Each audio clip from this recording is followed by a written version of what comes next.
perlu ngelakuin apa aja yang kita pengen gitu loh. Jadi coba semua hal yang menurut kita emang gak akan bisa kita lakuin lagi, karena nanti setelah lulus dari SMA ada banyak hal yang akan kita sesalin kalau nggak kita lakuin. Nah, kalau dari aku pribadi ya, mungkin teman-teman yang udah pernah organisasi juga bakal ngerasain, sebelum kita masuk organisasi biasanya kita punya kesibukan, tapi kesibukan yang monoton, wajib gitu loh. Tapi setelah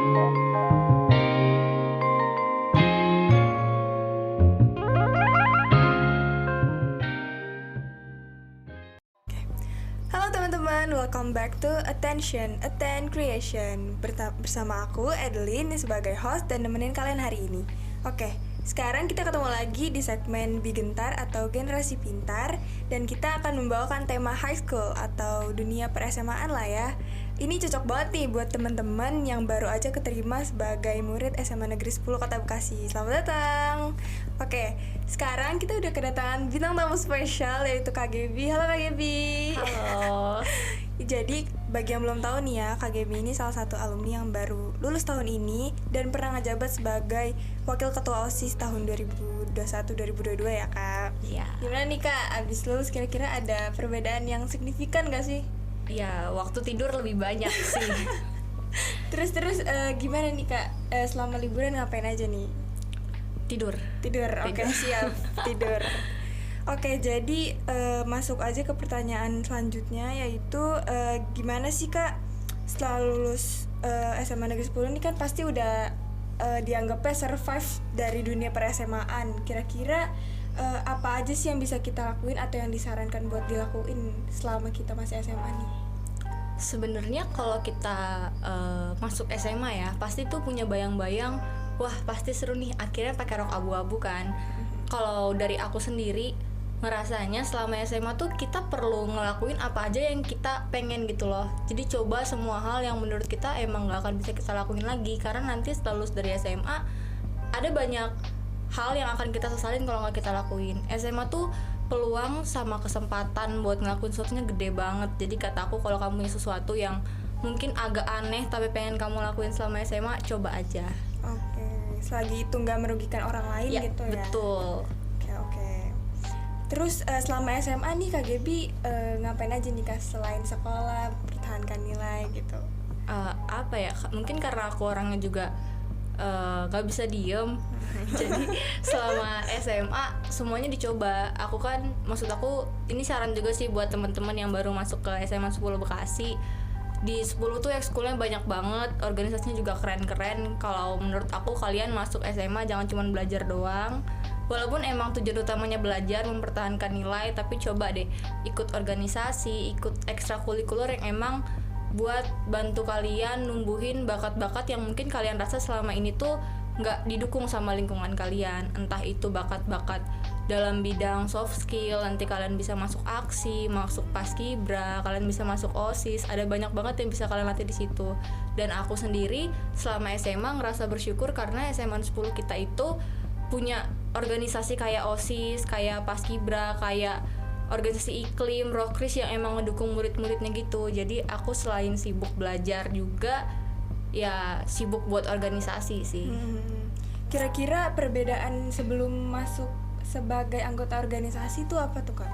Nih, kalau dari aku pribadi ya, mungkin teman-teman yang udah pernah organisasi juga bakal ngerasain, sebelum kita masuk organisasi biasanya kita punya kesibukan, tapi kesibukan yang monoton, wajib gitu loh. Tapi setelah masuk organisasi, kita punya banyak kesibukan yang harus kita manajemen dengan baik. Kita belajar buat manajemen waktunya, kita belajar untuk mengatur dan mengorganisasikan kesibukan-kesibukan lain di luar organisasi itu sendiri. Jadi kita kayak lebih teratur aja, terus juga banyak teman. Jadi lebih santai sih SMA-nya, walaupun kalau kata orang-orang organisasi itu bikin kita sibuk, tapi faktanya kalau yang aku rasain dengan ikut organisasi kita tuh jadi lebih enjoy masa SMA kita gitu. Jadi nggak monoton tuh teman-teman. Bagi yang mau ikut organisasi tapi masih bingung, ini bisa jadi bahan pertimbangan nih dari pengalaman Kak Gaby sendiri.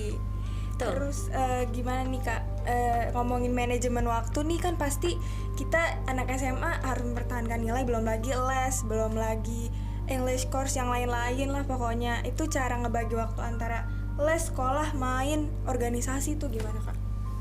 Kalau menurut aku ya, tiap orang kan kesibukannya beda-beda nih. Kalau menurut aku betternya dari sekarang kalian lebih kenal aja sih diri kalian sendiri. Jadi kalian tahu nih skala prioritas kalian tuh apa yang kalian utamain, susun dari awal dari nomor 1 sampai nomor terakhir, apa yang paling penting sama less pentingnya gitu loh untuk kalian. Jadi kalian bisa bagi nih yang emang ada di nomor 1, 2, dan 3 urutan awal ya kerjain duluan, nanti yang selanjutnya boleh menyusul. Yang paling penting sih tips buat manajemen waktu tuh tahu skala prioritas kita sih gitu.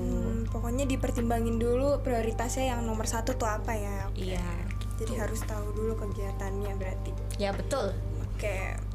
Terus nih Kak, ngomong-ngomong nih kan sekarang udah jadi alumni, kira-kira ada kesan atau pesan-pesan buat adik kelasnya nggak nih Kak?